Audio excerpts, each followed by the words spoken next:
Welcome back to the Jonestead. I'm Mary. Today is Friday, November 14th, 2025. And brace yourself because today I'm going to be sharing an article from Zero Hedge with you titled Food Stamps and the Federal War on Self-Reliance. Now, I hadn't researched the origin of food stamps other than thinking, foolish me, that it was really just it came out of people trying to help other people. But in reality, like most 100% of government programs, it boils down to the government is giving something because they want to control you. And the more I read from this article, my brother actually sent it to me. He sent me another good one. Believe it or not, I do my own research, but when he sends a good one, I obviously want to give him credit for that, and I appreciate that he does that. And during the recent shutdown, we all learned that we have 42 million people in the United States that receive the foods are part of the SNAP program and get financial benefit from that in order to go buy Fruit Loops at the grocery store. And we all learned also some really do need it, and this is where our churches and communities should be stepping in. Some don't need it and get it, and some just steal it and get it in a fraudulent manner. I guess that would be the same as some get it that don't need it. But what everyone needs to be aware of is this program was implemented and continues to operate with the number one intention, not to help people, but to make them dependent, thus controllable, which we all saw, and we saw during the federal shutdown that they were used as complete pawns. Government does not care about them at all. But I'm going to read from this, and I'm going to scooch you guys up so you don't have to look at the back of my head the whole time. And I know there is technology that I can do a better job at this, but honestly, I don't have time. I don't have time to do that, but I wanted to share this information with you. And here's the article, Food Stamps and the Federal War on Self-Reliance. And it says, most Americans support giving government assistance to people who are unable to feed themselves, but politicians profited by multiplying the number of people who relied on Washington for their next meal. In 1969, President Richard Nixon was sharply expanding U.S. bombing of Southeast Asia. Nixon sought to bolster his humanitarian image by vastly increasing federal food handouts. He held a White House summit and received glowing press coverage for proclaiming, "The moment is at hand to put an end to hunger in America itself for all time." That year, 3 million Americans received food stamps, a burgeoning federal program that cost $228 million. Last year, the program cost $100 billion. It says, why did food stamps become so expensive? Government surveys in the 1960s showed that most of the poor did not need federal aid to have an adequate diet, but it was politically profitable to pretend that low-income Americans were helpless by definition. To further that goal, Washington launched a war on self-reliance. Even though food stamp enrollment quadrupled between 68 and 71, Congress mandated an outreach program for states to recruit more recipients. A USDA magazine reported in 72 that food stamp workers could often overcome people's pride by saying, "This is for your children." The problem is not with welfare recipients, but with low-income workers. It is this group, now remember, this group is the problem, which recoils when anything even remotely resembling welfare is suggested.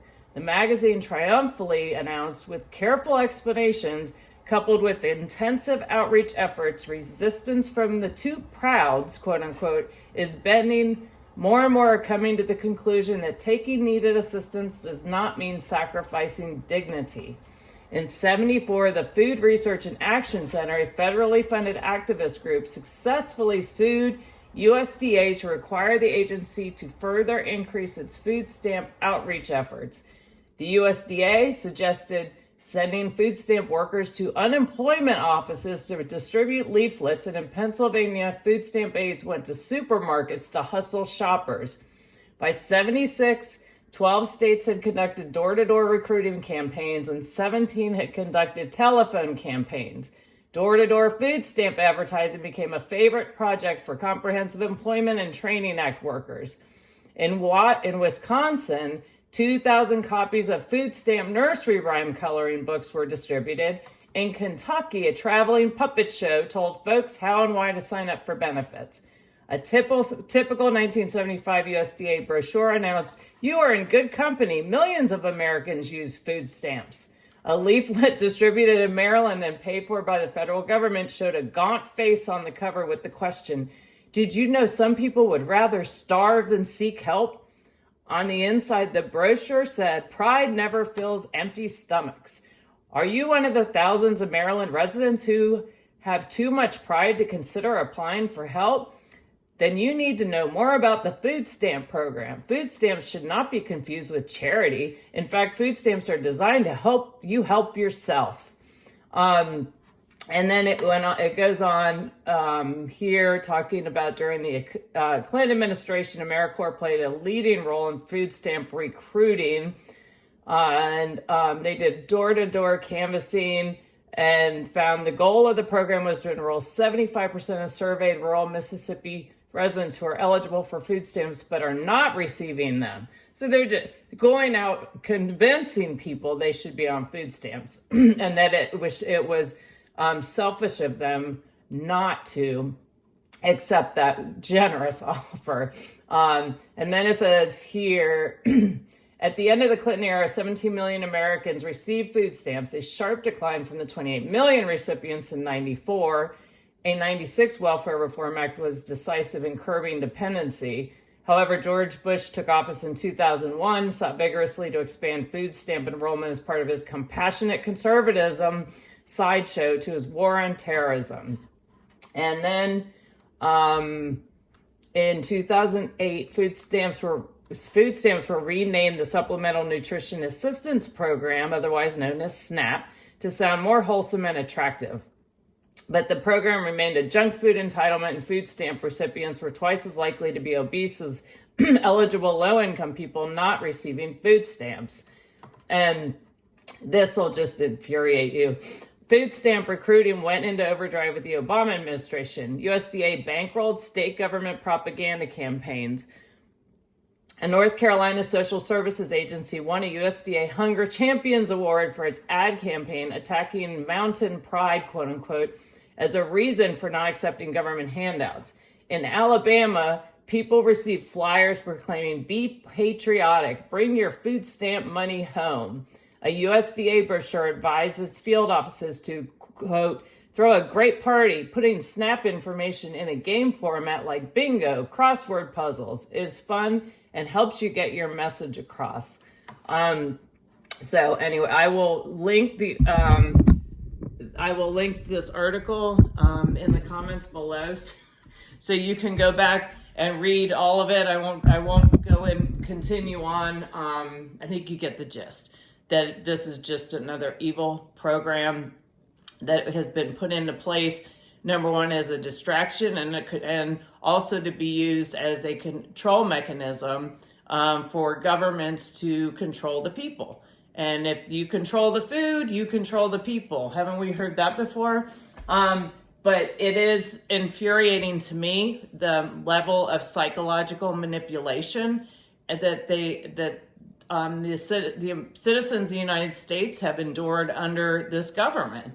And I think it's really shameful. I grew up really believing that the people that served in the government were doing it for the right reasons. And when you read more about how manipulative these programs are, honestly, this should be a motivation for anyone that is receiving SNAP to get off of it and don't have anything to do with it. And this is why we all need to strive to make sure we don't ever need to be dependent on the government. And we need to continue being self-reliant. And now we know a little better why the government kind of scoffs at anyone who's considering themselves self-sufficient, self-reliant, or quote unquote a prepper. So anyway, I thought I'd share that with you. I think it's important to understand what's behind these programs and hopefully motivate some people that are receiving them to get the heck off of them if they can.